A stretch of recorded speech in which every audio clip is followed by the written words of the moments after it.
بسم الله الرحمن الرحيم الحمد لله رب العالمين والصلاة والسلام على سيدنا ومولانا محمد وعلى آل سيدنا ومولانا محمد وبارك وسلم.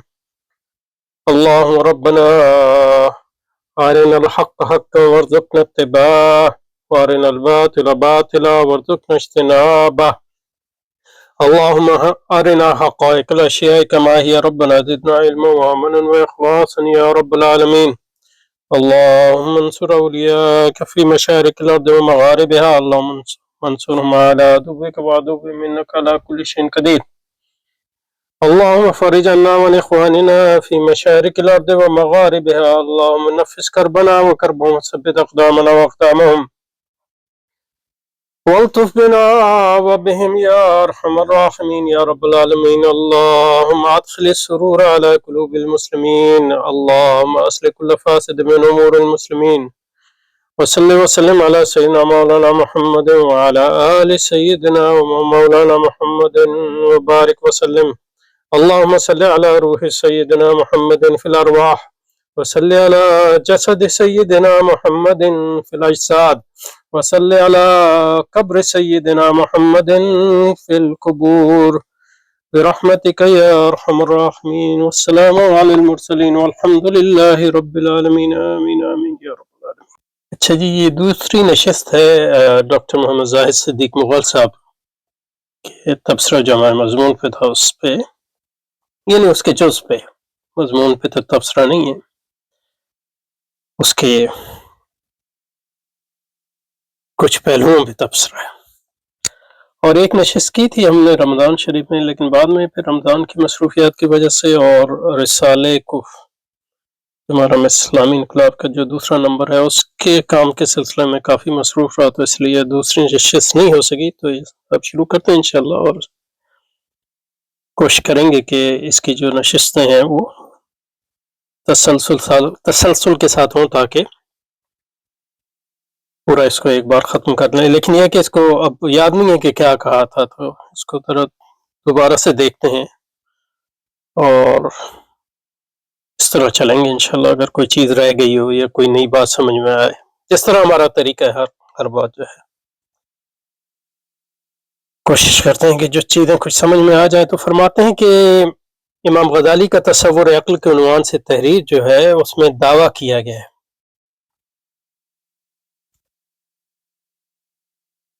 کہ امام غزالی نے کتاب احیاء علوم عقل کے 4 معنی بیان کیے. تو 4 معنی تو یہ تو حقیقت ہے، اس دعویٰ تو نہیں ہے. 4 معنی انہوں نے بیان کیے ہیں احیاء العلوم میں. تو امام غزالی نے کتاب احیاء العلوم میں عقل کے 4 معنی بیان کرتے ہوئے جسے علم ضروری یا اولیات عقلیہ کا ہے. میں نے اس پہ زیادہ سوچا نہیں ہے، لیکن میرا یعنی انٹیوٹیولی میرا خیال یہ ہے کہ علم ضروری ایک زیادہ وسیع چیز ہے. اولیات عقلیہ جو ہے وہ ساری اولیات عقلیہ علم ضروری کے ضمن میں آتی بھی ہیں یا نہیں آتی یہ نہیں پتا، یعنی محل نظر ہے. بہرحال اس سے کوئی ان کی بات پہ وہ نہیں آتا. میں تو اس میں بہت سی باتیں کروں گا جو جن کا مطلب یہ کہ یہ اس کا جواب سے ایسا یعنی کوئی تعلق نہیں ہوگا. تو اس سے یعنی یہ نہیں کہہ رہا کہ انہوں نے جو کہا ہے وہ غلط ہے یا صحیح ہے. I'm just thinking aloud about it. امام غزالی نے کتاب احیاء العلوم میں عقل کے جو 4 معنی بیان کرتے ہوئے علم ضروری ہے اور اولیات عقل کا اس کا تعلق حقیقت کی ساخت سے نہیں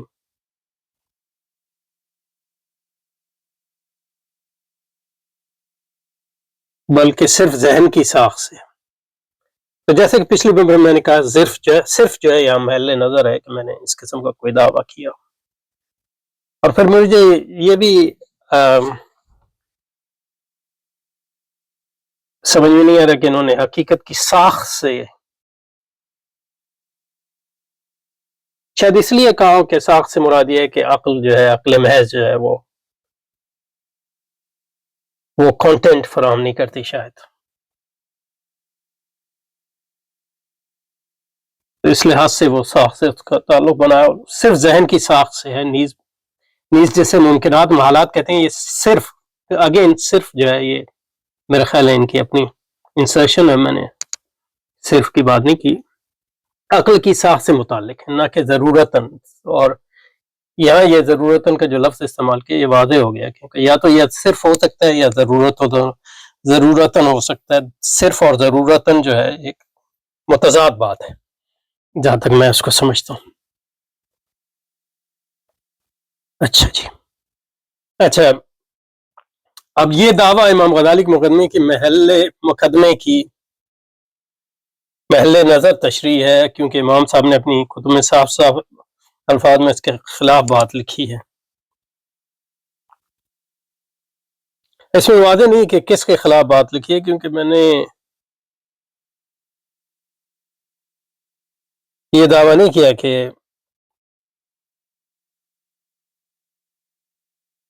اولیات عقلیہ جو ہیں وہ ان کا تعلق صرف عقل کی ساخت سے ہے، ان کا حقیقت کے ساخت سے تعلق نہیں ہے.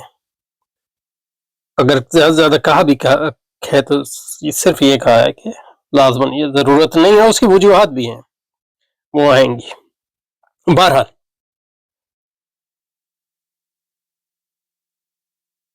کہہ رہے ہیں اس مقدمے کے ذریعے محترم مصنف دکھانا چاہتے ہیں عقل حقائق کے ادراک میں خود کفیل نہیں.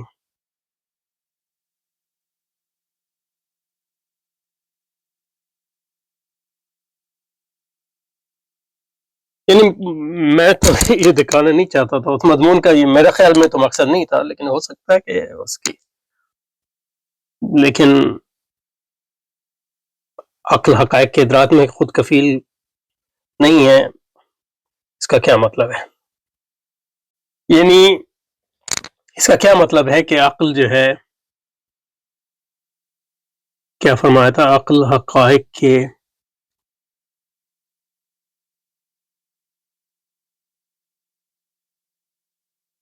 ادراک میں خود کفیل نہیں.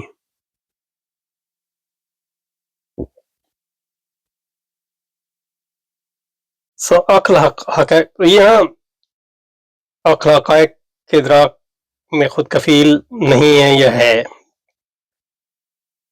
یہ اس پہ ڈیپینڈ کرے گا کہ آپ بہت سی چیزوں پہ ڈیپینڈ کرے گا. آپ کی عقل سے مراد کیا ہے؟ کیونکہ جس کو امام غزالی عقل محضہ کہتے ہیں، تو امام تو نہیں کہتے کہ وہ حقائق کے کم از کم زیادہ تر حقائق کے ادراک میں خود کفیل ہے. خود کفیل کے مطلب پہ بھی آئیں گے. مثلا جس کو پیور ریزن کہتے ہیں وہ یہی عقل محض ہے، پیور ریزن. اس سے آپ یہ نہیں جان سکتے کہ باہر جو کھڑکی کے باہر جو درخت ہے وہ سبز ہے کہ نہیں، کیونکہ اس میں آپ کو مثلا یہ کہ حواس کی مدد چاہیے، اور بہت سی صرف حواس کی بھی نہیں، اور تجربہ، کیونکہ امام غزالی کے یہاں جو تجربے کا تصور ہے بالکل وہ حواس سے الگ ہے. اور تجربے کی اہمیت اس لیے ہے، اس پہ میں نے کافی وقت صرف کیا تھا. امام غزالی کی تیسری تقسیم میں میرا خیال آتا ہے وہ، اور یہ ارسطو سے لیا ہے آپ نے، لیکن یہ کہ اس میں بہت اضافہ بھی کیا. ارسطو سے لیا یعنی ارسطو کی جو پریکٹیکل ریزن سے لیا ہے، جس کو وہ اپنی ایتھکس میں بیان کرتا ہے، نیکوماخین ایتھکس اور یوڈیمین ایتھکس دونوں میں.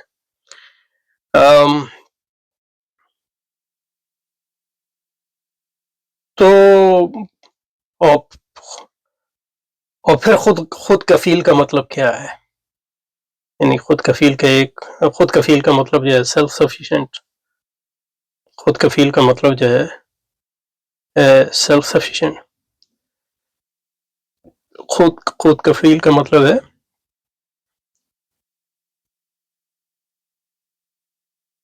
Self sufficient. یعنی ہم کہتے ہیں کہ یعنی نیسسری کنڈیشن اور سیلف سفیشینٹ کنڈیشن میں فرق یہ ہے کہ یعنی مثلا یہ ہے کہ بادل جو ہے بارش کی شرط ہے، لیکن یہ کہ نیسری شرط ہے، سیلف سفیشینٹ نہیں۔ سیلف سفیشینٹ وہ چیز ہوتی ہے کہ جس کی موجودگی میں جو ہے وہ چیز جو ہے غیر موجود نہیں ہو سکتی، سمجھے نا؟ تو اس لیے سیلف سفیشینسی کو دیکھنے کا جو معیار منطق میں ہوتا ہے وہ یہ ہوتا ہے کہ چیز موجود ہو، یعنی شرائط موجود ہو اور چیز موجود نہ ہو۔ فار ایگزامپل اس کے برعکس جو ہے نیسری کنڈیشن کو معلوم کرنے یا ایلیمینیٹ کرنے کا طریقہ یہ ہوتا ہے کہ یہ دیکھا جائے چیز موجود ہو اور وہ کنڈیشن موجود ہو۔ بہرحال تو کہنے کا مقصد یہ ہے کہ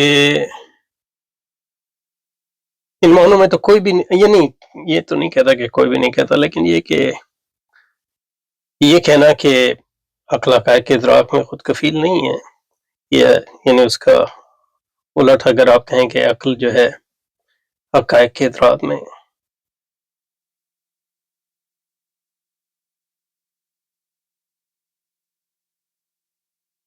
تو اس پہ ڈیپینڈ کرتا ہے کہ آپ عقل سے کیا مراد رہے ہیں، پھر یہ کہ حقائق سے کیا مراد، یعنی عام حقائق جو ہیں، یعنی تجربی حقائق فار ایگزامپل، ان کے ادراک میں جو ہے عقل جو ہے خود کفیل نہیں ہے۔ وہ بہت سی چیزوں کے ادراک میں خود کفیل نہیں ہو رہی۔ بحیثیت اشعری کے امام غزالی جو ہے مثلا المستصفیٰ میں پورا ایک باب ہے اور تحسین و تقویہ عقلی پہ، اور وہ ان کے عقل کے تصور کے لیے یعنی ایک اہم ترین باب ہے۔ تو بہت سے جو شرعی حقائق ہیں ان کے ادراک کے لیے عقل جو ہے یا ان تک رسائی کے لیے جو ہے عقل خود کفیل نہیں ہے، وغیرہ وغیرہ۔ تو یہ اس پہ ڈیپینڈ کرتا ہے کہ عقل سے آپ کی کیا مراد ہے اور حقائق سے آپ کی کیا مراد ہے، پھر ایون ادراک سے کیا مراد ہے اور خود کفیل ہونے سے کیا مراد ہے۔ بہرحال میں نہیں سمجھتا کہ میرے مضمون کا مقصد یہ تھا، اور اگر تھا بھی تو اس کا اس بحث سے کوئی تعلق نہیں ہے۔ دوسری بات یہ ہے کہ عقل حقائق کے ادراک میں خود کفیل ہے یا نہیں ہے، یہ اس پہ ڈیپینڈ کرتا ہے کہ ان ساری چیزوں کے کیا معنی ہیں، اور عمومی معنوں میں جو ہے عقل حقائق کے ادراک، یعنی اگر آپ عقل محضہ کی بات کر رہے ہیں اور اولیات عقلیہ کا تعلق عقل محضہ ہی سے ہے، تو وہ عقل جو ہے حقائق، بہت سے حقائق ہیں جن کے ادراک میں خود کفیل نہیں ہے، بلکہ اکثر حقائق کے ادراک میں خود کفیل نہیں ہے۔ تو یہ تو کوئی ایسی بات نہیں ہے جس کو ثابت کرنے کے لیے مجھے کوئی یہ مضمون لکھنا پڑتا۔ یہ ایکچولی بڑی بنیادی سی بات ہے، ارسطاطیلی فلسفے میں بھی اور متکلمین کے فلسفے میں بھی، جو ارسطاطیلی فلسفے سے متاثر ہے، وغیرہ وغیرہ۔ افلاطونیوں کے بارے میں نہیں کہہ سکتے، وہ زیادہ پیچیدہ معاملہ ہے۔ اس میں وہی کی ضرورت فوقیت کا پہلو ضروری نہیں ہے نکلے، کیونکہ وہی کا تعلق تو احکام الہی سے ہے، وہی کا تعلق جو ہے وہ احکام الہی سے۔ اب احکام الہی کو کیا عقل جو ہے وہی کے بغیر جان سکتے ہے؟ تو یہ تو مطلب یہ ہے کہ متفقہ کم از کم اہل سنت کے ہاں تو یہ، اور حتیٰ کہ معتزلہ کے ہاں بھی وہ بھی اس سے انکار نہیں کرتے کہ احکام الہی کے کئی پہلو ایسے ہیں جو جن تک عقل کی مدد سے نہیں پہنچا جا سکتا۔ اکثر معتزلہ بھی اس کا دعویٰ نہیں کرتے، تو اس کو بھی ثابت کرنے کے لیے مجھے مضمون لکھنے کی کوئی ضرورت نہیں تھی۔ بہرحال فاضل مدرسہ نے یہ نتیجہ لکھا، اس کے حق میں انہوں نے کوئی عبارت نہیں ہے یہاں امام صاحب کی عبارات کی رہے۔ اب یہ مجھے یعنی واضح نہیں ہے کہ یعنی جو اس میں کوئی شک نہیں ہے کہ انہوں نے جو یہ نتیجہ، کیا نتیجہ ہے کہ علم ضروری یا اولیاتی عقل کا تعلق حقیقت کی ساخت سے نہیں بلکہ صرف ذہن کی ساخت سے ہے، اور مجھے یہ بھی نہیں پتا کہ یہ سمجھتے ہیں کہ یہ جو کہہ رہے ہیں اس کا مطلب کیا ہے نہیں، تو اس پہ یہ نہیں تھوڑا سا غور کرتے ہیں کہ ان میں ضروری ہے کا تعلق حقیقت کے ساخت سے نہیں بلکہ صرف ذہن کی ساخت سے ہے، جس سے ممکن لگتا ہے یہ صرف عقل کی ساخت سے متعلق ہیں نہ کہ ضرورتاً حقیقت سے۔ بہرحال یہ تو میرا دعویٰ ہی نہیں ہے، تو اب اگر یہ میرا دعویٰ میری طرف منسوخ کر رہا ہے تو میں نے تو اس قسم کا کوئی دعویٰ نہیں کیا، جس طرح انہوں نے یہاں لکھا ہے، بلکہ وہ ایک متضاد بات ہے، وہ دعویٰ کیسے ہو سکتی ہے؟ یعنی اس کے لیے آپ کو امام غزالی کی عبارات بھی لانے کی ضرورت نہیں تھی، کیونکہ ایک اندرونی تضاد ایک عبارت میں ہو تو وہ ایسے ہی جو ہے لغو ہو گئی، اور اس سے یہ بھی ثابت ہوتا ہے کہ میں تضاد کو جو ہے تضاد کی حقیقت کا انکار نہیں کرتا۔ اب بہرحال دیکھیں، اب اولیات عقلیہ ہوتی کیا ہے؟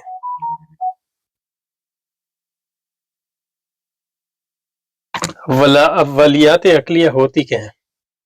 اچھا، اس پہ ذرا غور کریں کہ اولیات عقلیہ ہیں کیا؟ امام غزالی سے ہٹ کے ایک منٹ کے لیے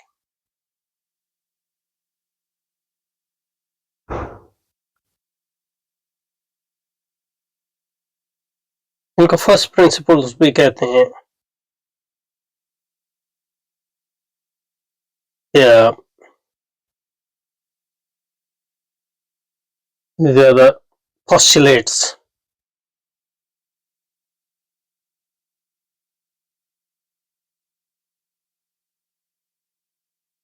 postulate ہو یا axioms،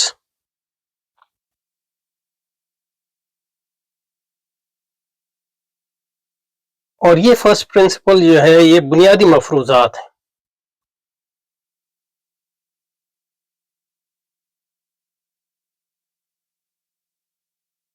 جن کو بدیہی حقائق کے طور پر کسی بھی علم میں،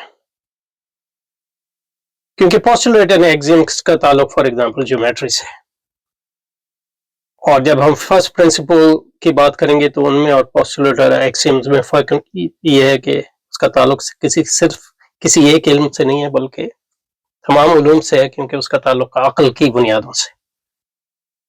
تو جیسے جیومیٹری میں ایکسیمز اور پوسٹولیٹس ہیں، ان کو بنیادی پوسٹولیٹس کے طور پہ آپ قبول کرتے ہیں، آپ کہتے ہیں یہ سیلف ایویڈنٹ ٹروتھ ہے، بدیہی حقائق ہے۔ بدیہی حقائق کائنات کے متعلق ہیں یا عقل کے متعلق ہیں، اس کو ابھی ایک لمحے کے لیے جو ہے اس کو بریکٹ کر لیں اس سوال کو، لیکن یہ بنیادی مفروضات ہیں جن کو لوگ جو ہے قبول کرتے ہیں بدیہی حقائق کے طور پہ کسی بھی علم میں، اور اس کی بنیاد پہ اس علم کی جو ہے تمام عمارت جو ہے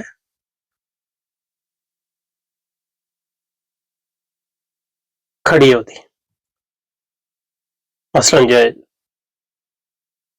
یوکلڈ کے جو تھیورمز ہیں وہ سارے جو ہے ایکسیمز اور پوسٹولیٹ اور ان کی بنیاد پہ ڈیفینیشنز اور ان تینوں سے مل کے جو ہے تھیورمز جو ہے اور اس پہ پورا جیومیٹری کا علم جو ہے کھڑا ہوتا ہے۔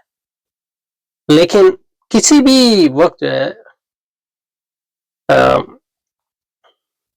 ایکسیمز اور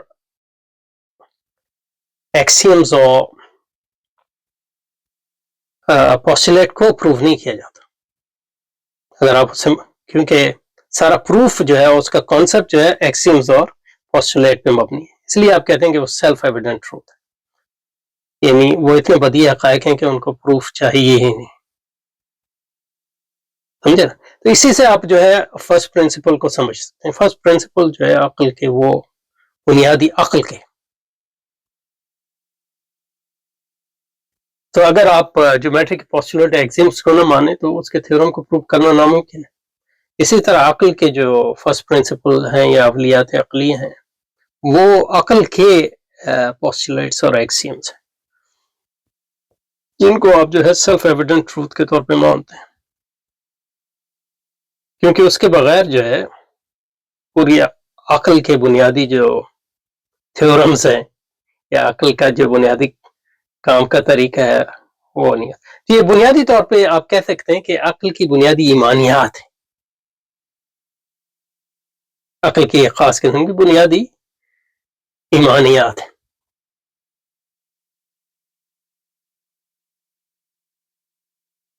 جس کی بنیاد پر آپ دلائل اور حجت کا تمام کاروبار چلاتے ہیں، لیکن خود ان کو جو ہے دلیل اور حجت سے ثابت نہیں کر سکتے. زیادہ سے زیادہ یہ کہہ سکتے ہیں کہ وہ اپنی دلیل آپ ہے، اپنی دلیل آپ، اسی کو ایمان کہتے ہیں. تو اسی بنیاد پہ ہم کہتے ہیں کہ تمام یعنی عقلیات اور غیر عقلیات کی بنیاد ایمان ہے. کیونکہ سوال یہ نہیں ہے کہ عقل کسی چیز پہ پہنچ سکتی ہے یا نہیں ہے، وہ خود کفیل ہے کہ نہیں ہے، یہ وہ عقل جو ہے دلیل دے سکتی، یہ کوئی سوال نہیں ہے، بالکل دیتی ہے. سوال یہ ہے کہ بالآخر عقل کو کہیں تو رکنا ہے نا، کہیں تو رکنا ہے، ہمیشہ نہیں چل سکتی. اور جہاں وہ رکتی ہے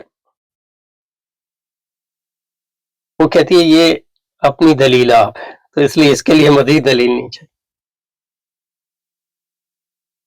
تو جو آدمی یوکلڈ کے فریم ورک میں کام کر رہا ہوگا تو اس کے لیے تو وہ آپ کہہ سکتے ہیں کہ وہ دلیل اپنی آپ ہے. لیکن یہ کہ اگر آپ یوکلڈ کے فریم ورک میں نہیں کام کر رہے تو اس کا مطلب یہ ہے کہ اس آدمی کے لیے جو ہے وہ ایکسیم نہیں ہے، کیونکہ اس کے لیے جو ہے یہ وہ بھی ایک دوسرا دعویٰ ہے. لیکن یوکلڈ کے نظام کے اندر ایکسیمز اور پوسٹولیٹ کی جو حیثیت ہے یوکلڈ کی، وہ بنیادوں کی ہے، ایسی چیزوں کی ہے جس کی بنیاد پر دلیل جو ہے خود بنی ہے، تو اس کی دلیل مانگنا کا کوئی مقصد نہیں. اسی کو ایمان کہتے ہیں.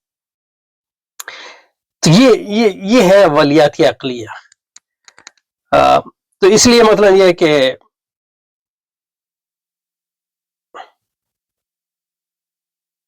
اولیات عقلیہ کو آپ اس طرح کہہ سکتے ہیں کہ یہ بنیادی ایمانیات ہیں کہ جس کے بغیر عقل کام ہی نہیں کر سکتی. یہ خاص قسم کی، اگر وہ خاص قسم کی عقل کے بارے میں، تو خاص قسم کی عقل جو ہے کام نہیں کر سکتی. سمجھے نا؟ تو یہ اصل مسئلہ یہ نہیں ہے کہ وہ ذہن کے ساخت کے متعلق ہیں یا حقیقت کی ساخت کے متعلق، یہ اصل مسئلہ نہیں ہے. وہ ذہن کی ساخت کے متعلق بھی ہو سکتے ہیں اگر اس کا تعلق ذہن کی ساخت سے، اور حقیقت کے متعلق بھی ہو سکتے ہیں اگر اس کا تعلق حقیقت سے. تو امام غزالی کی کچھ مثالیں جو اس سلسلے میں ہیں وہ ذہن کی ساخت سے متعلق، یعنی ذہن کی ساخت سے ہماری مراد عقل کی اپنی ساخت یا اس کی حقیقت. لیکن بہت سی دوسری مثالیں جس کا تعلق جو ہے ذہن کی ساخت سے نہیں ہے، حقیقت سے. لیکن وہ اولیات عقلیہ جو ہیں وہ بنیادی ایمانیات ہیں جس کے بغیر جو ہے عقل کام نہیں کرتی. ان کی آپ دلیل نہیں دے، ان کی کوئی دلیل نہیں، زیادہ سے زیادہ کہہ سکتے ہیں کہ وہ اپنی دلیل آپ ہے. یعنی مطلب یہ کہ اس پہ ایمان لائیں. اگر آپ اس کا ایمان لائیں تو وہ کام کرے گی، اور ان پہ ایمان نہ لائیں تو آپ اس کے باہر چلے گئے. تو اصل مسئلہ یہ نہیں ہے کہ اس کا تعلق حقیقت کی ساخت سے ہے یا ذہن کی ساخت سے ہے. اصل مسئلہ یہ ہے کہ کیا عقل اپنی حتمی جسٹیفیکیشن فراہم کر سکتی ہے کہ نہیں. حتمی اہم ہے. پھر دیکھیں نا الفاظ کے میں جیسے کر سکتی ہے کہ نہیں. اور اس کا جواب یہ ہے، اور امام غزالی کے مجموعے کام سے جو ہم سمجھے ہیں وہ، اور اشاعرہ کے مجموعی کام سے ہم سمجھے، اس کا بھی جواب یہی ہے کہ عقل جو ہے اپنی حتمی دلیل نہیں دے سکتی. بالآخر عقل کی بنیاد بھی ایمان ہے. اس کا مطلب کیا ہے؟ مطلب یہ ہے کہ الٹیمیٹلی بالآخر عقل کو کہیں رکنا پڑے گا، اور جہاں وہ رکتی ہے اس کو کہتی ہے کہ یہ دلیل اپنی آپ ہے. سمجھے؟ یہ مسئلہ ہے. مسئلہ یہ نہیں ہے کہ اس کا تعلق حقیقت کی ساخت سے ہے یا حقیقت کی ساخت سے نہیں، اور یا ذہن کی ساخت سے. یہ اصل مسئلہ ہے. تو مثلا یہ کہ اب اگر امام غزالی کی مثالیں لیں، امام غزالی کے ہیں جو اولیات عقلیہ کی مثال ہے، اور یہ صرف امام غزالی کا نہیں، عمومی مطلب ہماری منطق کی کتابوں میں ملتی ہیں اولیات عقلیہ جو ہے. مثلا یہ کہ علم الانسان بے وجود نفس ہی،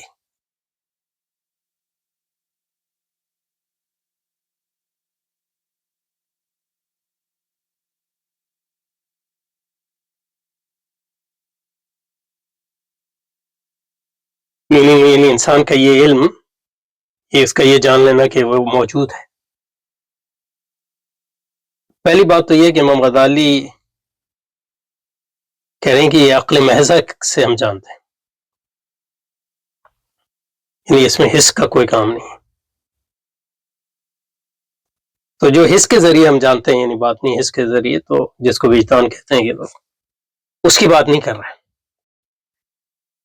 لیکن عقل محضہ کے طور پہ، یعنی یہ کوازا کارٹیزین،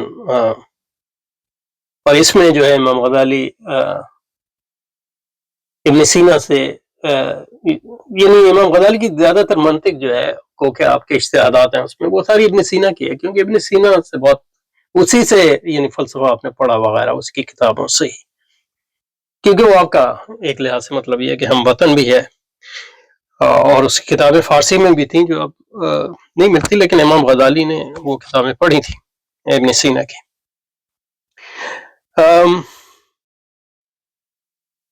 تو وہ یہ علم جو ہے انسان کا اپنے نفس کے وجود کا علم جو ہے، یہ امام غزالی کا دعویٰ یہ ہے کہ وہ اولیات عقلیہ میں سے،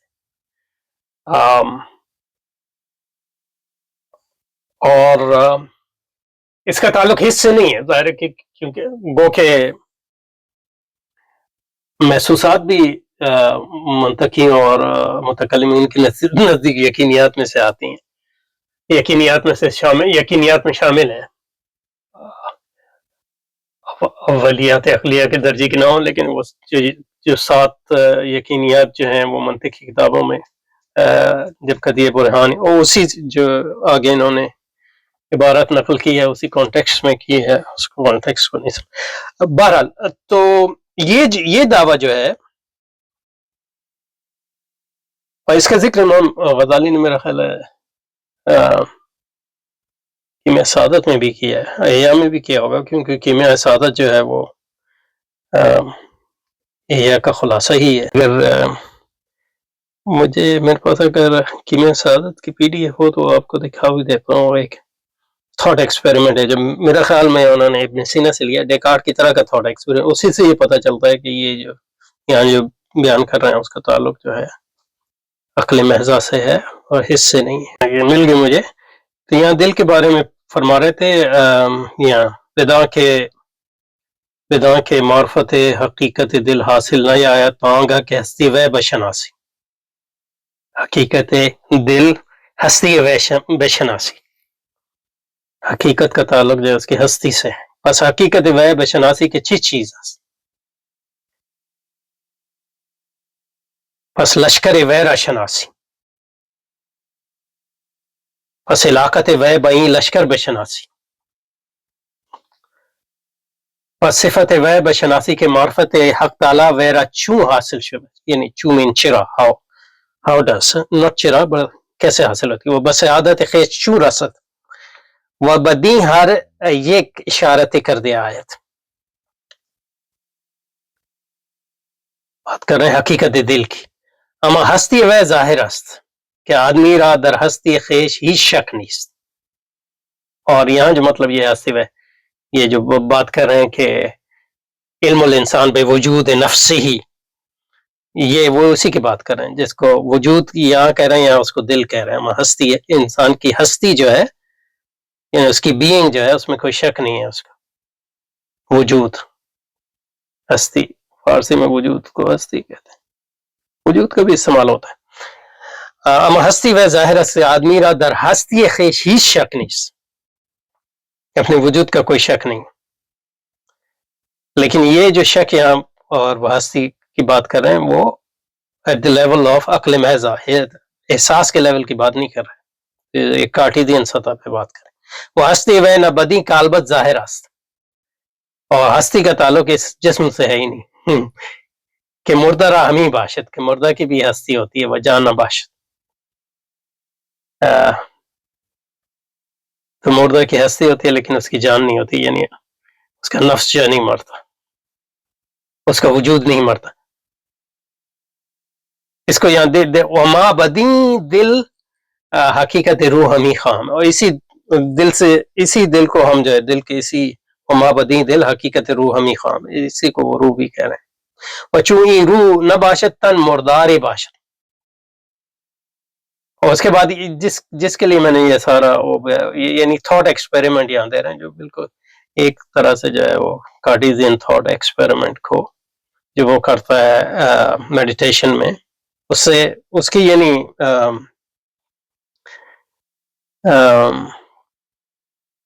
اس کی آپ نے اگر اس کو پڑھا ہو تو اس کی یا اس کا یعنی ذہن اس کی طرف جاتا ہے. بہرحال فرما رہے ہیں وہ ما بدی دل حقیقت روح ہمی خائم، وہ چوئی روح نہ باشد تن مرداری باشد.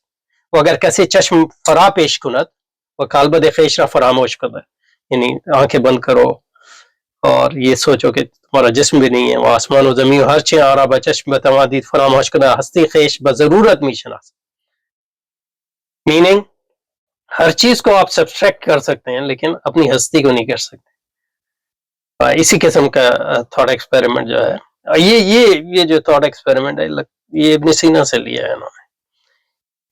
واز خیشتن باخبر بود اگرچہ از کالبت واز زمین و آسمان ہر چیز دریئے ایسے بے خبر بود. تو یعنی آپ ہر چیز کو فراموش کر سکتے ہیں، یعنی یہ تھاٹ ایکسپیریمنٹ کر سکتے ہیں کہ آپ کا جسم بھی نہیں ہے، آپ کا زمین بھی نہیں ہے، آسمان بھی نہیں ہے، لیکن یہ نہیں کر سکتے کہ آپ کی ہستی نہیں ہے، وجود نہیں. اس بنیاد پہ جو ہے تو اس سے ثابت میں یہ کرنا چاہ رہا تھا کہ ثابت تو نہیں، مطلب یہ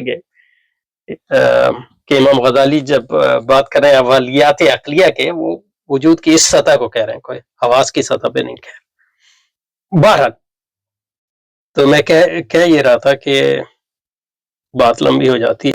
بات کہہ یہ رہا تھا، کہنے کا مقصد یہ کہ یہاں جو مثال دی ہے اس کا تعلق ظاہر حقیقت سے ہے، حقیقت کی ساخت سے ہے یا نہیں، لیکن مطلب یہ حقیقت کے کانٹینٹ سے ہے کہ علم انسان بے وجود نفسی ہے. تو وجود جو ہے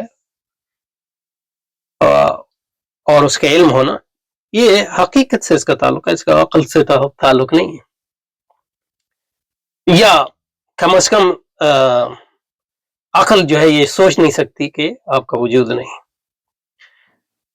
بہرحال دعوت تو وجود کے بارے میں، اس کے اولیات عقل میں، اور دوسرے دعوے ہیں جو ان کا تعلق جو ہے حقیقت سے سچ نہیں ہے بلکہ عقل کی اپنی اندرونی ساخت سے ہے یا اس کی ورکنگ سے، اور کچھ اور دعوے ہیں جن کا تعلق جو ہے ایک ملاپ سے ہے، یعنی حقیقت اور عقل کے دونوں کے ملاپ سے، جس کے بارے میں فیصلہ کرنا آسان نہیں ہے.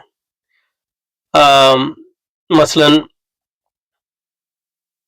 ایک جو ہے یعنی جو واحد جو ہے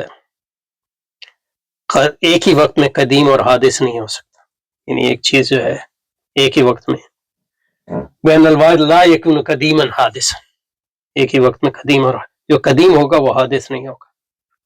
اب یہ دعویٰ جو ہے یہ حقیقت کے متعلق بھی ہے ظاہر ہے، لیکن جو یہ آلسو یعنی مطلب عقل کی ساخت کے متعلق بھی ہے، اور عقل کی ساخت کے متعلق نہ بھی ہو تو ان سینس یہ ہماری اپنی لینگویج کی ساخت کے متعلق ہے، کیونکہ قدیم by definition is out side حادث. ہم نے قدیم کو ڈیفائن ہی اس طرح کیا کہ حادث اس میں شامل نہیں ہو سکتا، تو یہ بائی ڈیفینیشن اس کو کہتے ہیں. یعنی اس کو اولیات عقلیہ میں بہت سی چیزیں شامل کی ہیں جو بائی ڈیفینیشن ہیں، یعنی یہ بالکل ایسی بات ہے جیسے 2 + 2 = 4. یہ دونوں طرف جو ہے اب ایک ہی بات کہہ رہے ہیں بنیادی طور پر، یعنی مثال پوری طرح صحیح مثال نہیں ہے لیکن صرف سمجھانے کے لیے دے رہا ہوں. تو یہ کچھ چیزیں ایسی ہیں جو بیسیکلی عقل کی ساخت سے بھی ان کا تعلق نہیں ہے، کیونکہ آپ کہہ سکتے ہیں کہ عقل کی امیجنیشن سے ایک طرح سے تعلق، لیکن ان کا ایکچولی جو تعلق ہے وہ لینگویج کے اسٹرکچر سے. اور کچھ مثالیں ایسی دیتے ہیں. اور کون سی مثال حضرت دے رہے ہیں؟ اور مثال امام غزالی کی تیسری مثال جو ہے اس بارے میں اولیات عقلیہ کے بارے میں، نقیض کے بارے میں کہہ رہے ہیں، نقیضین. اذا صدق احدهما كذب الاخر. نقیضین، نقیض کا مطلب یہ ہے کہ کانٹرڈکشن، مطلب یہ ہے کہ اے ای آئی او، یعنی یہ تین قسم کے قضائے جو رسو کے فکر میں ہیں. کھلیا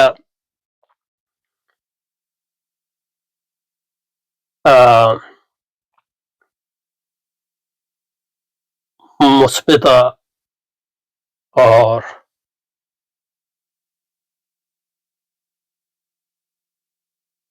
آئی او، اور جزیہ منفیہ، اور یہ کلیہ منفی اور جزیہ مثبتہ جو ہیں یہ آپس میں نقیضین ہیں، اور یہ آپس میں نقیضت ہیں. اگر اے صحیح، اے جو ہے وہ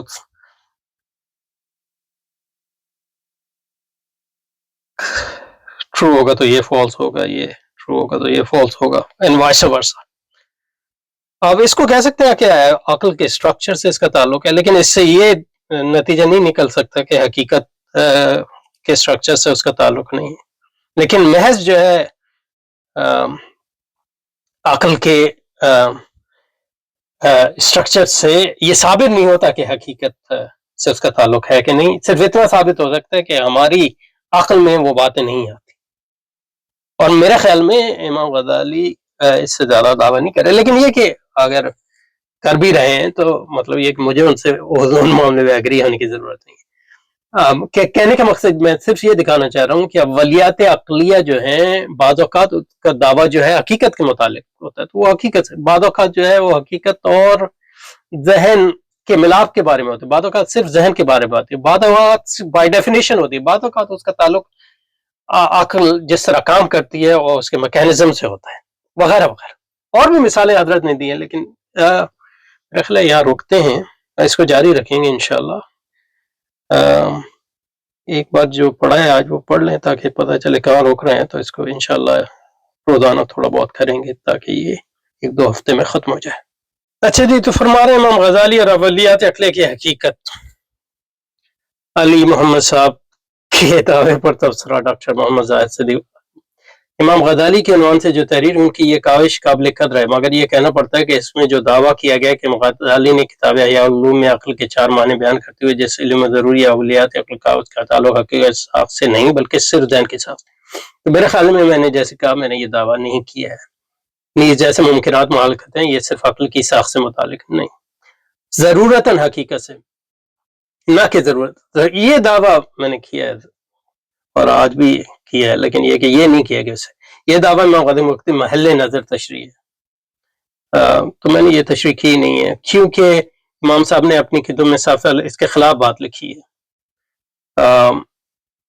اس کو بھی دیکھیں گے جو انہوں نے لکھا ہے، حالانکہ مطلب یہ کہ وہ جو منطق کی کتابوں کا حوالہ دے رہے ہیں اس کا کوئی ڈائریکٹ ہماری بحث سے تعلق نہیں ہے، لیکن ان حوالوں کو تفصیل سے دیکھیں گے کہ اس میں جو منہاج کا جو تخبط نظر آتا ہے وہ واضح ہوگا.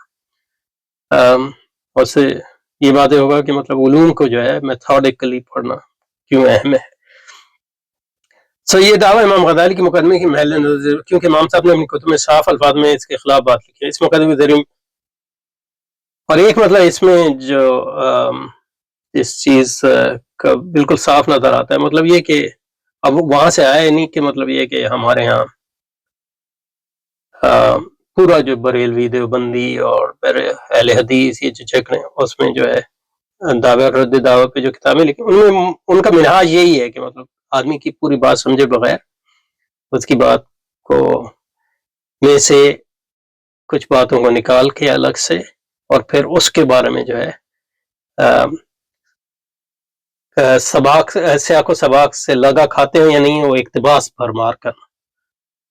تو اس کا مطلب یہ ہے کہ میں ان کی نیت پہ نہیں شک کر رہا، لیکن منہاجی لحاظ سے جو ہے اس کا سچائی سے کوئی تعلق نہیں. اب دوسری کی بات سمجھنے کی کوشش ہی نہیں کر رہے، اور پھر جو اس کے خلاف دلائل آ رہے ہیں وہ دلائل جو ہے اس کا کانٹیکسٹ بھی نہیں دیکھ رہے کہ اور یہ واضح ہوگا اقتباسات سے، اس لیے میں اس پہ اتنا وقت صرف کر رہا ہوں. بہرحال یہ دعویٰ امام غزالی کے مقدمے کی محل نظری تشریح، کیونکہ امام صاحب نے ہمیں کوئی صاف اس کے خلاف، ٹھیک ہے، اس مقدمے کے ذریعے محترم یہ دکھانا چاہتے ہیں کہ عقل حقائق ادراک میں خود کفیل نہیں ہے. تو مطلب یہ ہے کہ پتہ نہیں میں دکھانا چاہتا کہ نہیں، لیکن ہم نے اس پہ تھوڑی بات کی کہ اس کا مطلب کیا ہے، عقل حقائق کے ادراک میں خود کفیل ہے کہ نہیں، اور سے گویا وہی کی ضرورت فوقیت کا پہلو نکلتا ہے. حالانکہ مطلب عقل اس میں ظاہر میں نے کہا کہ اس پہ ڈیپینڈ کرتا ہے کہ عقل سے کیا مراد ہے، حقائق سے کیا مراد ہے، خود کفیل سے کیا مراد ہے، ایون ادراک سے کیا مراد ہے. لیکن اس کا وہی کی ضرورت فوقیت سے کوئی تعلق نہیں ہے. مثلا یہ کہ عقل جو ہے تجربی حقائق کے ادراک میں خود کفیل نہیں ہے. اگر عقل سے آپ کی مراد عقل محض ہے تو اس کا وحی سے کیا تعلق ہے، یعنی وحی کی ضرورت فوقیت سے کیسے نکلتے، کیونکہ وہی بھی ہمیں نہیں بتاتی، یعنی نعوذ باللہ ایسی باتیں نہیں کہنی چاہیے، لیکن اللہ تعالیٰ نے ہمیں وہی نہیں کی کہ وہ درخت جو ہے سب سے اس نے استعداد دی ہے اور ہم خود جانتے ہیں. تو یہ بالکل یعنی اس کی سمجھ سے باہر بات ہے کہ اس کا کیا مقصد ہے. فاضل مثلا جو نتیجہ اس کے حق میں انہوں نے نماز کی کوئی عبارت پیش نہیں کی. یہ پچھلی بار بھی میں نے کہا، مطلب یہ کہ میری جو تحریر تھی وہ ایک مائی ریڈنگ آف امام صاحب کی عبارت ہی کی ریڈنگ ہے، وہ ایک رننگ کامنٹری ہے. تو عبارت وہ 2-3 اور اس پہ جو ہے تفصیلی جو ہماری بحث ہے وہ بھی موجود ہے. لیکن مطلب یہ مقصد کوئی امام غزالی کی عبارتیں پیش کرنا اس لیے نہیں تھا کہ ہمارا مقصد جو ہے ٹیکسچول نہیں تھا، وہ بالکل واضح ہے پچھلی بار بھی. تو بہرحال یہ کوئی اہم بات نہیں، لیکن یہ کہ تذکرہ کر دیا اس کا. یہاں ہم امام صاحب کے رومن کے دعوے پر تبصرہ کریں گے، ٹھیک ہے. تو فاطمہ دعویٰ اولیات ایسے قضائیں کہ تعالیٰ عقل کی ساخت سے ہے، میں کہوں گا ساخت سے بھی ہے. تو آپ یہاں سے یہ مراد ہے ساخت سے ہی ہے، تو یہ میرا دعویٰ نہیں، بھی ہے اور چیزوں سے بھی ہے. تو اس کے لیے میں نے امام صاحب سے لے کے مثالیں دیں. اس میں کچھ مثالیں ایسی ہیں جس کا تعلق حقیقت سے ہے، کچھ تعلق ہے، کچھ مثالیں ایسی ہیں جس میں دونوں کی ساخت سے یا دونوں کی طرف وہ ہے، کچھ ایسے ہیں جو صرف بائی ڈیفینیشن ہے، کچھ ایسے ہیں جس کا عقل کی ساخت سے تعلق ہے. یہ 4 مثالیں میں نے الگ الگ سے اس لیے دی. دعوی دوم کے عقل حقائق کے ادراک میں خود کفی نہیں، مطلب اس کا تو مجھے کوئی دعویٰ کرنے کی ضرورت نہیں تھی. مطلب یہ کہ بہت سے حقائق ہیں جس کے ادراک میں عقل خود مکتفی نہیں، صرف عقل نہیں، وہی بھی خود مکتفی نہیں ہے، ان معنوں میں کہ وہی جو ہماری طرف آئی ہے، یعنی وہی سے آپ یہ تو نہیں، یعنی وہی کو مثلا عقل کے بغیر آپ سمجھ نہیں سکتے، تو ان معنوں میں وہی خود مکتفی نہیں ہے. تجربے محسوسات کو آپ عقل کی مدد سے نہیں جان سکتے، محسوسات کو اس کے لیے حس چاہیے. تو ان معنوں میں تو یہ مطلب ایسی یعنی ایز اٹ اسٹینڈ ہو سکتا ہے میں سمجھ رہا نہیں ہوں ان کی باتیں بہت گہری ہو سکتا ہے، اٹس ٹوٹلی پاسبل. لیکن جتنے میری محدود حق میں یہ آ رہی ہے سے، یعنی دونوں باتیں بالکل یعنی عجیب و غریب نظر آ رہی ہیں. یعنی کون کہتا ہے کہ عقل کے ادراک میں، یعنی عقل حقائق کے ادراک میں، یہ ایک بیسک بات ہے، اس کا نہ وہی کی نہ وہی خود مکتفی ہے، نہ عقل خود مکتفی ہے، نہ حواس خود مکتفی ہیں، یعنی کانٹیکسچولی. اب کن کان میں وہ خود مختفی ہیں اور کن معنوں میں نہیں ہے، یہ ایک الگ بات ہے، یہ تفصیل ہے. لیکن جو عمومی بات ہے وہ، تو اس کے لیے مجھے پورا مضمون لکھنے کی کوئی ضرورت نہیں. اور بہرحال تو فوکس ہو گیا ہے، تو انشاءاللہ اس کو جاری رکھیں گے. اگلی بار سے جو ہے ان کا اگلا جو ایک ہمارا دعوت سے انشاءاللہ شروع کریں. سبحانک اللہم و بحمدک، نشہد ان لا الہ الا انت، نستغفرک و نتوب الیک. صلی اللہ وسلم علی سیدنا محمد و علی آلہ وبارک وسلم.